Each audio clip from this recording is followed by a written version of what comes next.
streamer known for her love of indie games and offbeat humor.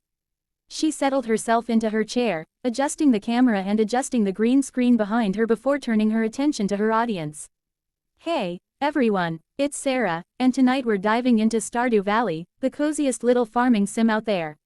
I've had a rough day, so I'm looking forward to kicking back and escaping to the countryside for a while. Let's see if we can revitalize Pelican Town together, shall we?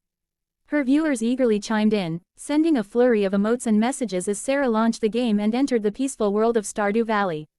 The quaint and charming world on her screen seemed to gulp her in, transporting her to a serene space away from the chaos of reality.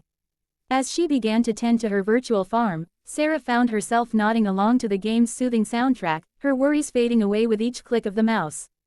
But as the night deepened, an odd uneasiness crept over her, like a sudden chill in the air. She shook it off, attributing it to fatigue and the dim lighting in her streaming setup. Yet, as she played on, the feeling persisted, intensifying with each passing moment. It was as if the tranquil farmland on screen held a sinister secret just beneath its picturesque surface. Sarah pushed the feeling aside, her cheerful commentary masking her growing unease as she continued to interact with her viewers. But their messages, once filled with excitement and support, had taken a strange turn. They urged her to leave the game, their once friendly tone now laced with urgency and fear. Bewildered, Sarah glanced back at her monitor, only to find the sky in the game had turned a deep, unnatural shade of crimson. Dismissing it as a glitch, she laughed it off and soldiered on, determined to maintain the light-hearted tone of her stream. But there was no denying the oppressive atmosphere that hung in the air, seeping through the pixels of her screen into her very bones. Then, as if on cue, strange occurrences began to unfold within the game. Crops withered before her eyes, livestock fell ill without cause, and the once friendly townspeople murmured cryptic warnings in hushed tones. The normally idyllic landscapes seemed to twist and contort, as if the very fabric of the game world was rebelling against her presence. Her heart racing, Sarah fumbled with her keyboard, desperately trying to regain control of the game, but it had become nothing more than a nightmarish playground, each new horror meticulously designed to torture and terrify her. Her viewers pleaded with her to quit the game, their frantic messages flooding the chat, but she was trapped in a twisted version of Stardew Valley, the lines between the virtual world and reality blurring before her eyes. As the hours slipped by, Sarah's stream descended into a hopeless frenzy, her anguished cries clashing with the distorted cries of her virtual farm animals. The once idyllic game had transformed into a nightmarish hellscape, its innocent charm warped into a grotesque parody of itself. In a last-ditch effort to escape the nightmare, Sarah shut down her computer, cutting the stream feed and plunging the room into darkness.